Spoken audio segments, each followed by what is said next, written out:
Bonjour et bienvenue dans cette nouvelle vidéo. Aujourd'hui, fais l'interview de Damien Nicou qui s'occupe du site planetiam.com et on va parler un petit peu de référencement parce qu'il travaille pas mal le référencement de son site. Bonjour Damien, est-ce que tu peux te présenter? Bonjour Olivier, donc effectivement comme tu viens de le dire, je travaille pour la société Planetiam, donc qui est concessionnaire Yamaha à Rennes, et donc j'ai 40 ans et donc c'est moi qui est en charge effectivement la mise en ligne de produits, le référencement et le suivi du chiffre d'affaires aussi de la boutique. D'accord. Voilà. Est-ce que tu peux nous dire Planetiam ce que c'est, ce que vous vendez, à qui vous vous adressez, les spécificités un petit peu, et qu'on sache voilà ce qu'on va faire sur Planetiam, qu'est-ce qu'on va acheter dessus? Alors Planetiam à la base c'est un concessionnaire Yamaha, donc basé à Rennes, donc avec concessionnaire Yamaha moto, scooter et quad. D'accord. Et donc moi, à la base dans la société, j'ai en charge tout ce qui est pièces et accessoires, donc sur site, d'accord. D'accord. Et parallèlement, il y a quelques années maintenant, on a développé un site e-commerce à la base pour vendre un petit peu, mais qui aujourd'hui prend beaucoup de place quotidiennement, on va dire. Oui, c'est souvent le cas.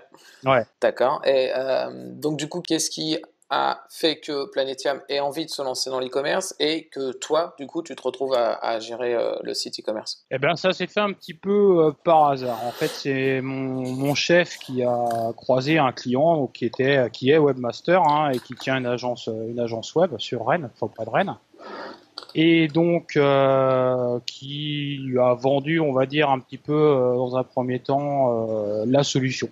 Donc c'était pas idiot en soi la première fois.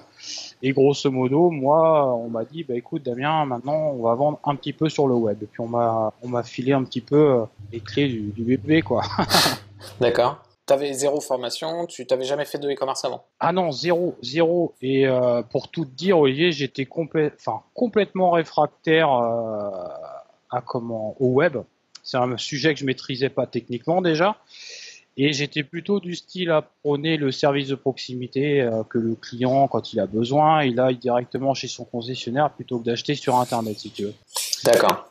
Voilà. T'es parti de loin déjà pour gérer un site e-commerce, sans formation, sans même la motivation particulière pour le faire. Eh ben, de zéro. On est parti de zéro et puis il a fallu se mettre le pied à l'étrier. Et puis bon, après, c'est pas sans déboire et sans aléas, mais ça se fait et c'est prenant, c'est grisant comme job aussi, quoi. D'accord, donc tu t'as fini par y prendre goût au final. Ah, carrément. On dirait même que je suis addict maintenant parce que j'en ferais bien que mon métier principal d'ailleurs.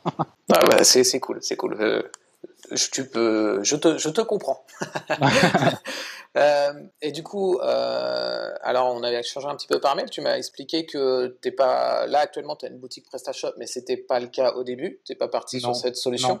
Est-ce que tu peux nous raconter un peu cette histoire? Eh ben justement le premier site internet, donc suite à la rencontre de mon patron avec le client, donc on est parti sur un WordPress avec la solution WooCommerce de greffer dessus. Donc c'était une solution qui pour nous dans un premier temps était bien parce que facile à référencer malgré tout les produits. Et puis bon, au vu du volume qu'on avait à l'époque, c'était suffisant. Mais on a voulu grossir et puis donc on s'est retrouvé avec plusieurs milliers de produits dans un premier temps. 3-4 000 je pense dans un premier temps. Et on a eu un gros pépin en fait. J'ai un jour un client qui m'appelle, il me dit ouais, je voudrais commander sur votre site. Mais il y a une petite notion, attention, il se pourrait que ce site était piraté. Donc là, autant dire que je comprenais pas trop ce qui se passait, quoi. Et donc j'ai appelé le webmaster et puis il me dit bah Damien, c'est simple, on va regarder, mais il doit y avoir intrusion et voilà, on va voir ce qu'on peut faire. Et en parallèle à ça, en fait, si tu veux, on savait qu'on voulait grossir la boutique, donc on avait déjà commencé à parler de PrestaShop avec le webmaster. Donc c'en était qu'au stade d'idée, même pas de projet encore. Et bon, lui, il a regardé pour le WordPress et WooCommerce, et en fait, il y a eu intrusion dans le WordPress et qui a tout pété. Tout était infecté grosso modo par un slider en fait, qui était pas mis à jour. D'accord. Qui était pas mis à jour, donc bah là, branle-bas de combat, on fait quoi, on fait comment, enfin tu imagines bien le truc quoi. Et bah, la solution c'était bah Damien, on dégaine le PrestaShop. Bon ok, tu vois la question toute bête, mais bon on fait comment pour importer tout? Bah on peut pas. Bon, Là, ça a été un peu plus compliqué et la descente a été très rude, quoi, on va dire. Et bah du coup, en fait, il a fallu tout recréer, quoi. On est reparti vraiment à partir de ce moment-là, de zéro, quoi, une deuxième fois, quoi. Donc c'est là où il a fallu mettre stratégiquement des trucs en place et puis penser différemment, voir un petit peu ce que les petits copains avec qui on se bataillait déjà et qui s'étaient mis grosso modo en même temps que nous au e-commerce, ce qu'ils faisaient un petit peu, comment ils s'étaient placés. Et donc c'est à partir de ce moment-là j'ai commencé à être curieux. Enfin déjà je suis quelqu'un de curieux par nature, hein. Je pense que c'est important pour faire ce genre de truc aussi. Ça aide. Voilà, complètement. Et puis c'est là que j'ai tout recréé différemment parce que déjà PrestaShop, là c'est pareil, hein, au même titre que WordPress la première fois je ne connaissais pas. Donc il a fallu que je découvre PrestaShop et que je crée des produits. Mais j'avais pas encore à l'époque de notion de référencement. Je pensais que pour moi, peut-être bêtement comme beaucoup de gens aussi, que tu mettais ton produit et que Google c'était un grand et il te faisait tout le travail tout seul, tu vois. C'est un peu le problème de plein d'e-commerçants qui, voilà. Une fois qu'ils ont, entre guillemets, ils pensent avoir fait le plus gros du travail, se rendent compte que ça fonctionne pas tout seul et que, notamment pour le référencement, il reste du travail, comme pour tout le reste, mais que voilà, mettre les produits, c'est la première étape et il y en a plein d'autres derrière, quoi. Bah ouais, complètement. Et donc le référencement, après, moi j'ai commencé, par hasard, un petit peu en cherchant des trucs de fil en aiguille, je suis arrivé, c'est un petit peu comme une pelote de laine, quoi. Tu vois, j'ai commencé à tirer le brin, et puis au bout du compte, tu finis par découvrir plein de trucs, des trucs par toi aussi, un petit peu par hasard, par plein d'autres influenceurs aussi, qui m'ont vachement aidé en fait, quoi, parce que t'apprends des techniques et t'apprends ce que c'est le référencement aussi, quoi, tout simplement, quoi. Parce que là, c'est une notion qui aujourd'hui est encore pas vague, si tu veux, un peu plus concrète, mais qui est un peu, je dirais, un peu comme un milieu obscur. Il y a des fois, tu fais des trucs, tu sais pas que ça va payer, ou inversement, voilà. Ok, alors, si je récapitule, donc tu as lancé ton site e-commerce d'abord en utilisant la solution de WordPress qui est le plugin WooCommerce. C'est ça. Donc au départ, l'idée c'était de faire un petit truc pour vendre quelques produits comme ça. Oui. Tu as voulu te développer, et là c'est là que ça m'amène à une question en fait, c'est que en voulant te développer, tu t'es dit avec le webmaster, vous avez réfléchi, vous avez dit vous êtes plutôt partir sur PrestaShop, ce qui était que un projet. Et après, tu as eu le problème de piratage de ton WooCommerce. Ça, je vais y revenir aussi rapidement. Mais alors, du coup, pourquoi est-ce que tu as voulu passer sur PrestaShop avant même d'avoir des problèmes avec vraiment WooCommerce? Parce que tu sentais que la solution allait être trop légère par rapport au volume de produits, de volume de commandes? Eh ben, c'est pas moi à la base, c'est justement le webmaster. C'est quand je lui dis que je voulais importer, moi, grosso modo, aujourd'hui, le site complet, ça représente quasiment 600 000 références, quoi. Et donc, si tu veux, il était question justement d'importer tout, de faire tout l'univers Yamaha, quoi. C'est de la toute petite vis aux plus gros accessoires, en fait. Et donc, quand je lui ai soumis justement mon envie de faire ça, ça a été clairement, c'est tout bête, hein, la réponse, mais ça a été, Damien, si on fait ça, on va dans le mur, mais on ne sait pas à quelle distance on est du mur. Donc là, voilà. Donc ça a été plutôt, non, faut envisager PrestaShop. C'était un terme que je connaissais pas, hein, à l'époque non plus. Et donc du coup, on avait juste commencé à en parler en disant voilà, il est question d'importer tout ça, comment on fait, et voilà. Ça en était resté grosso modo au stade de discussion. Ok. Et du coup, alors pour juste en revenir, préciser quelque chose, tu disais donc tu as eu un problème avec de piratage qui est passé apparemment par Slider. Donc pour ceux qui ne savent pas, un slider, c'est un diaporama, hein, qu'on affiche et qui fait défiler des images. Donc par mail, tu m'as expliqué rapidement que c'était parce que il n'y avait pas une mise à jour de fait sur les plugins, c'est ça? Ouais, exactement. Moi, c'est la réponse que j'ai eue peu de temps après, en fait. Et je l'ai découvert aussi par moi-même. En fait, le WordPress en lui-même n'était pas mis à jour. J'ai eu le malheur de le faire une fois. En fait, j'ai tout planté. J'ai tout planté parce que je pense qu'il y avait après eu des maniements de leur part, si tu veux, qu'il fallait surtout pas. En fait, il fallait pas mettre à jour le WordPress sous peine de casser tout. D'accord. Et voilà. Et ça a été la réponse, c'était intrusion par le slider, pas mis à jour. Donc, voilà. Ouais, c'est ça, c'est un problème récurrent en fait. Quel que soit le système qu'on va utiliser, malheureusement, les mises à jour, c'est intéressant de les faire, ça c'est clair. Maintenant, selon ce qu'on a fait, alors soit on a été modifié directement le cœur du système et du coup les mises à jour, c'est un peu compliqué de les faire parce qu'on va casser ce qu'on a fait. Donc idéalement, il ne faut pas modifier le cœur du système. Bon, c'est pas toujours faisable. Et après, quand on fait la mise à jour, on ne sait jamais par rapport aux modules qu'on a pu installer ceux qui vont fonctionner ou pas. Donc c'est clair qu'à ce niveau-là, c'est un peu problématique et on a tendance à pas trop les faire parce qu'on n'a pas le temps, parce que en termes de chiffre d'affaires, ça ne génère rien de faire une mise à jour, on est d'accord. Maintenant, ton exemple est frappant.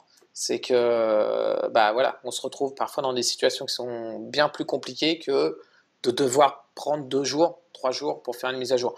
Avec un bon développeur, on peut faire une mise à jour correctement sans souci. Ça bloque un peu peut-être le site ou les ventes où il y a du travail à faire, mais clairement, par sécurité, c'est quand même mieux de faire des mises à jour. Du coup, alors pour en revenir, donc ce que tu disais après, tu es reparti de zéro avec un PrestaShop, et là, tu as voulu commencer à le référencer parce qu'en effet, les ventes ne venaient pas toutes seules, on est d'accord. Oui. Et donc, tu m'as expliqué que tu avais espionné tes concurrents. Comment est-ce que tu as fait ça en fait? Bah, clairement, avec des outils aujourd'hui qui sont en libre accès quasiment pour tout le monde, notamment SEMrush, qui m'a permis, surtout sur des catégories principales en fait. J'avais potentiellement il y a des catégories phares d'accessoires qui étaient à l'époque la MT-07, une nouvelle moto, et qui cartonnait et sur lequel j'arrivais pas à me replacer quoi en fait tout simplement.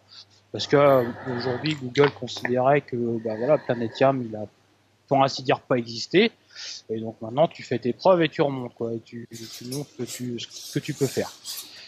Et donc SEMrush m'a aidé effectivement parce que SEMrush, au vu de mes concurrents, enfin je vais pas les citer si tu veux, mais mes concurrents eux étaient super bien placés sur quelques catégories phares en tout cas, et avec des produits phares dans chaque catégorie. Et clairement, après, moi, j'ai regardé un petit peu ce que eux vendaient sur leur site, comment ils le faisaient, comment ils avaient référencé, après avec des outils dans Google Chrome, par exemple, qui permettent de voir un petit peu comment est structuré le site également, les balises et compagnie. Et en couplé à SEMrush, effectivement, et avec Yuda aussi. Ouais. Yuda qui m'a permis justement de me rendre compte de trucs tout bêtes en fait quoi. Plusieurs fois je me suis bagarré pour essayer de positionner, je te donne un exemple, un sweat Yamaha, et il s'avère qu'en France personne ne cherche le sweat Yamaha mais plutôt un pull Yamaha, donc ça m'a permis de revoir aussi mes termes de placement justement pour tout ça quoi. Oui, l'importance de bien chercher les mots-clés parce que on a très souvent le syndrome de l'expert. Même si pour l'exemple de suite, il n'y a pas forcément d'expertise particulière avec ce mot-là, c'est juste toi dans ton vocabulaire, tu utilises plutôt suite, et peut-être que d'ailleurs ton fournisseur utilise ce mot-là, donc toi tu es tout de suite parti sur ce mot-là, alors que tes clients, c'est pas le mot qu'ils utilisent. Mais même quand on a en tant qu'expert, on va utiliser un vocabulaire qui n'est pas celui de nos clients, et c'est assez difficile de se remettre à la place de nos clients. Et il y a des outils comme ça, comme Yuda Insight par exemple, et SEMrush te permet aussi de le faire. Yuda Insight a certainement une base de données plus grande sur le français, et du coup te permet en effet alors par divers moyens de voir les mots-clés, mais notamment justement d'utiliser les sites de tes concurrents pour voir les mots-clés qu'ils utilisent. Et c'est clair que c'est très puissant. Donc je suppose que du fait que les gens ne cherchaient pas un suite Yamaha, ils cherchaient plutôt un pull, tu t'es repositionné dessus, tu as vu une différence? Exactement, ouais, exactement. Après, il a fallu un petit peu, si tu veux. Alors, j'ai déjà cherché à positionner, moi, dans un premier temps, mes catégories.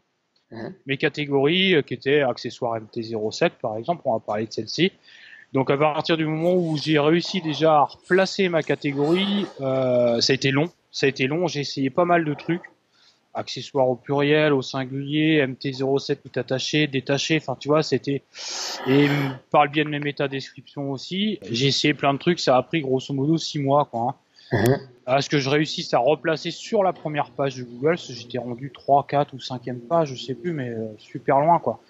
Donc à partir du moment où j'ai réussi à repositionner ma catégorie, ça m'a permis aussi après derrière de repositionner aussi mes produits, de voir ce qui grosso modo marchait pour la catégorie, et de l'adapter à mes produits directement. Ok.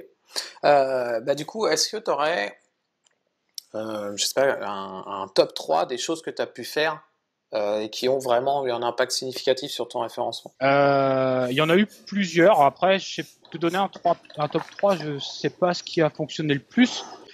Ouais, c'est Mais toujours enfin, difficile en référencement, c'est ouais, clair. voilà. Ouais. Après, on a essayé de coupler, si tu veux, avec aussi pour repartir pour l'entité Planetiam, pour le mot Planetiam, si tu veux.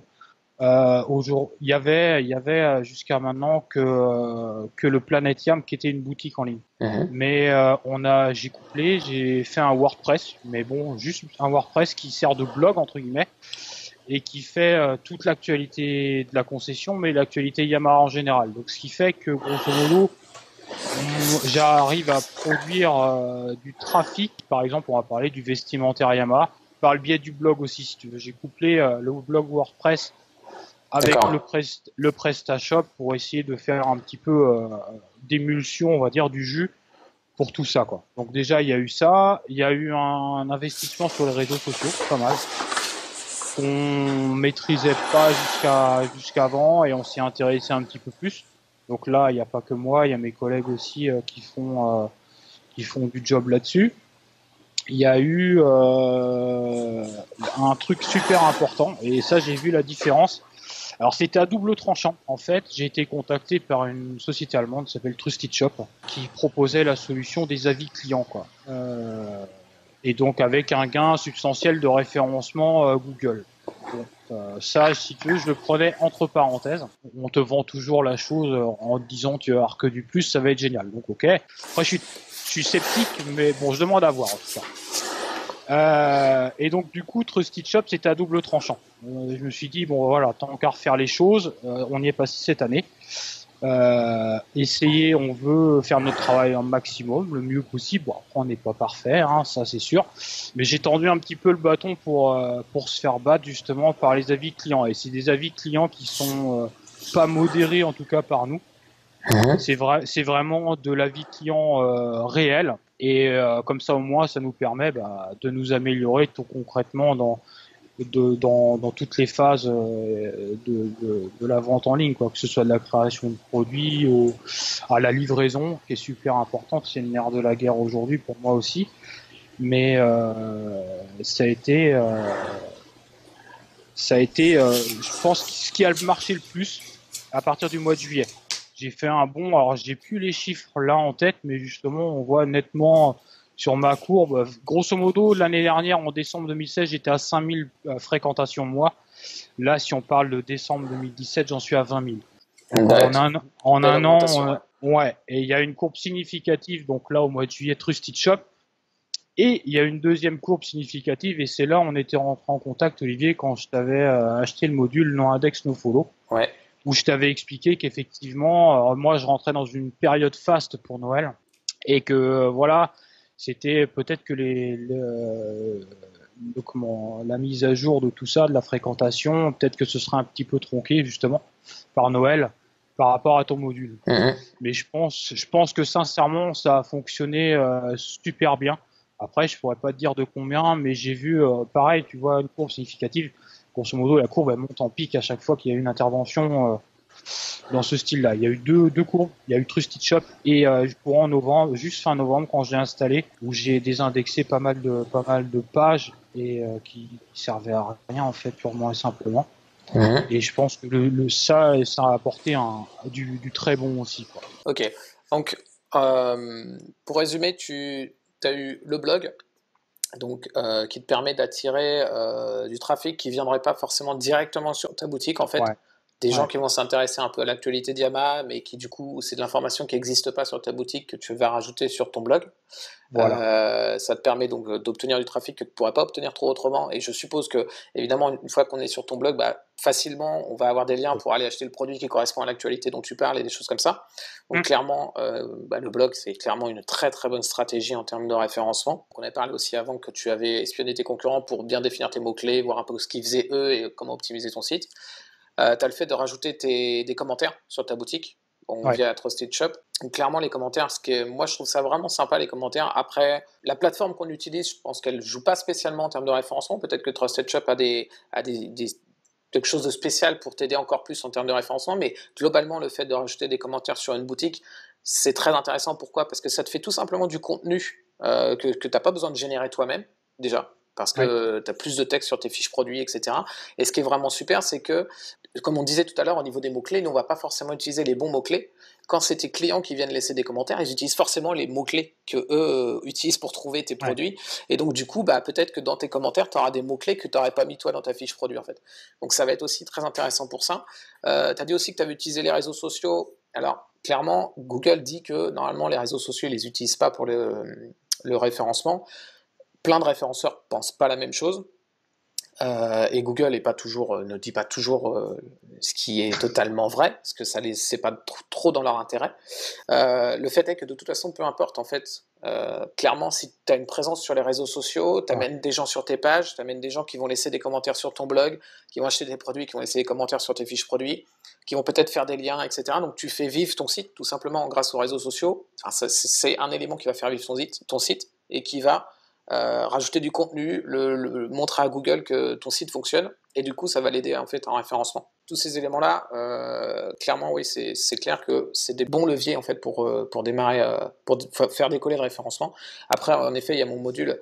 Peut-être qu'on refera une vidéo plus tard sur mon module, mais en effet, tu as acheté un de mes modules, le module non-index, qui t'a permis de désindexer les pages qui servent à rien, parce que Google a une je ne vais pas rentrer dans le détail, ça va être un peu long sinon comme vidéo, mais globalement Google donne une note en général au site, et quand on a plein de pages qui sont vides, la note globale du site est assez mauvaise, et le module dont tu parles, le module non-index, permet d'améliorer la note globale du site. Donc clairement, oui, ça c'est des bons points en termes de référencement. Oui, donc tu nous as dit là actuellement tu es à 20 000 visiteurs par mois sur ta boutique, c'est ça? C'est tout le trafic, ou est-ce que tu as une idée un peu de la répartition entre réseaux sociaux, trafic naturel par Google, etc. Réseaux sociaux, j'ai pas regardé. Après, je t'ai donné grosso modo le volume global. J'ai pas fait le distinguo. Ta plus grosse source de trafic, ça reste Google? Ouais, clairement. Comme la plupart de tous les sites, on est d'accord. Clairement, tu nous as expliqué que le e-commerce et encore moins le référencement, tu connaissais absolument pas tout ça avant, donc tu t'es formé tout seul. Est-ce que tu penses que la meilleure solution, c'est de se former tout seul, ou est-ce que se diriger vers une formation ou un formateur, une formation en ligne ou une formation en présentiel, quelqu'un qui vient t'apprendre le truc, c'est quelque chose qui est intéressant à faire, qui t'aurait fait gagner du temps en fait? Ça m'aurait fait gagner du temps peut-être, mais je pense que pour que ce soit judicieux, je pense qu'il faut quand même avoir il faut avoir 2-3 bases, on va dire entre guillemets. Avoir déjà des notions de ce qu'est le référencement, se jeter directement dans une formation sans avoir entendu parler de référencement, de comment ça pouvait fonctionner, à quoi ça servait surtout. Je pense que ce serait peut-être pas aussi pertinent que des comme moi, parce que j'en ai fait une en fait, une formation fin d'année dernière de 2 jours. Et je pense que si j'avais pas été curieux, si j'avais pas cherché avant des notions, de savoir ce que c'était exactement, ça aurait pas été aussi pertinent. Clairement, si j'avais été sans savoir ce que c'est que du SEO, machin, ça m'aurait pas parlé autant. Donc je pense que un conseil, c'est chercher un petit peu, il y a des notions, il y a des livres qui sont super bien faits, moi que j'ai adoré, et qui après justement la formation, c'est justement l'outil idéal pour concrétiser tout ça, pour mettre des mots sur des actions, et que ce soit le plus pertinent possible, parce que la formation, ça a un coût malgré tout, et autant que ce soit le plus pertinent possible, quoi. Je suis assez d'accord avec toi, parce qu'en fait, au niveau des formations, surtout en fait les problèmes des formations, comme tu as fait sur 2 jours, c'est comme tu le dis, le référencement c'est énorme. Tu te dis toi-même que tu connais évidemment pas encore tout en référencement, moi non plus je connais pas encore tout en référencement, et je pense que personne peut dire qu'il connaît tout en référencement, c'est extrêmement vaste. Mais même déjà les bases du référencement, il y a quand même beaucoup de choses à connaître. Et si on veut avoir des résultats, il faut aller peut-être même un peu plus loin que les bases du référencement. Et ça s'arrête jamais. Et en 2 jours, soit la formation est beaucoup trop basique pour en faire quelque chose, soit elle est extrêmement dense. Et clairement, si tu n'as pas des notions comme tu en avais toi, je pense que c'est extrêmement difficile d'ingurgiter tout ça. Quand on va commencer à te parler de PageRank ou de choses comme ça, des termes qui peuvent être, qui une fois qu'on les a intégrés, c'est du langage courant, on va dire, il n'y a pas de problème. Mais pour quelqu'un, tu vas commencer à faire ta phrase en disant PageRank ou des mots compliqués, tu vois, tu parlais d'SEMrush, si tu ne sais pas ce qu'est l'outil SEMrush, tout ce qui va suivre derrière, tu ne peux pas l'intégrer. Et c'est le problème, je trouve, des formations sur 2 jours qui, soit elles doivent s'adresser qu'à des gens qui ont déjà un niveau de base solide, soit les formations sur 2 jours, elles ne devraient pas exister vraiment pour des débutants en fait, parce que c'est beaucoup trop dense. Clairement, hein, la formation elle est là. Si on appliquait tout ce qu'il y a dans ce genre de formation, on aurait des résultats, mais c'est pratiquement impossible parce qu'on n'a pas le temps d'ingurgiter tout ça, quoi. Donc, moi, c'est la sensation que j'avais, et tu confirmes un peu en le disant que toi, tu as pu en bénéficier, mais aussi parce que tu avais fait l'effort avant de te former par toi-même, quoi. Ouais, exactement. Il y a comme je disais, il y a des livres qui sont super bien faits. Après, justement, qui permettent de mettre en avant des choses que tu ne sais pas, et puis au moins, justement, après la formation, j'ai pu poser les bonnes questions, et voilà, ça a été l'avantage aussi, c'est qu'on a travaillé. On a travaillé directement sur mon site quand j'ai fait la formation, parce qu'en fait j'avais 2 formateurs pour moi tout seul, donc autant te dire que ça a été super pertinent, quoi, et ça a fait du bien, quoi. Moi j'ai vu des trucs qui restaient à faire, clairement. J'ai une dernière question. Est-ce que tu aurais un conseil à donner à un e-commerçant qui a une boutique en ligne et qui peut-être se trouve un petit peu dans la situation où tu étais quand tu as lancé le PrestaShop, en se disant bon voilà, j'ai lancé mon PrestaShop, je fais quoi maintenant? Il y a personne qui vient, j'ai pas de vente. Est-ce que tu auras un conseil à donner, par où commencer? Ce que tu ferais, ce que tu ferais maintenant que tu connais tout ça, toi, par où tu commencerais? Eh ben, clairement, mon conseil principal, ce serait d'être curieux, d'être super curieux, mais en tout, déjà la concurrence, parce qu'aujourd'hui, avoir des concurrents, mine de rien, c'est quand même un moteur. Parce que si on est tout seul, eh ben voilà, on s'endort un petit peu sur ses lauriers, je pense. Mais voilà, d'être curieux, d'observer la concurrence, et puis de pas hésiter à s'entourer de gens, de lire. Il y a comme je te disais, des bouquins super bien faits, de suivre des gens spécialisés dans le référencement sur PrestaShop comme toi. Je pense que les astuces, elles sont bonnes à prendre, et de tester tout simplement. Moi, je cherchais un module, un truc, par hasard, je suis tombé sur ton module Easy SEO. Oui. Parce que je trouvais ça fastidieux, mais quand il fallait tout faire, moi, quand j'ai recommencé le Presta, j'ai remis 6000 produits en ligne, quoi. Donc, 6000 produits, ça m'a mis un mois. Un mois pour brut de fonderie, et après, je suis revenu dessus plusieurs fois, bref. Mais Easy SEO, là, sincèrement, s'il y a déjà rien qu'un truc comme ça peut vous faciliter grandement la tâche également, quoi.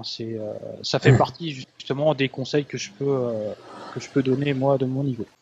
D'accord, donc en gros, se renseigner, regarder, parce que peut-être que tu vas perdre 2 heures à rechercher, mais finalement tu vas peut-être en gagner 10 parce que tu trouves l'outil nickel qui fait ce que tu as besoin, ou à peu près ce que tu as besoin. Après, il faut l'adapter, mais du moins être curieux et chercher, quoi. Ok. Ouais, c'est clairement ça. Ok, super. Écoute, merci. Je rappelle pour tous ceux qui veulent acheter donc tout ce qui est Yamaha, c'est bien ça, hein, je dis pas de bêtises, tout ce qui est accessoires, pièces détachées, etc. C'est planète-yam.com, et voilà. Est-ce que tu gères le SAV derrière? Aussi. Bon, oui. Ok. Bon, alors si vous avez un problème, vous parlerez avec Damien. Après, j'ai 2 collègues avec moi, mais principalement, c'est moi et mon collègue Kylian et ma collègue Laetitia aussi. Écoute, je te remercie et à très bientôt. Ça marche, merci à toi Olivier. Ciao. Ciao.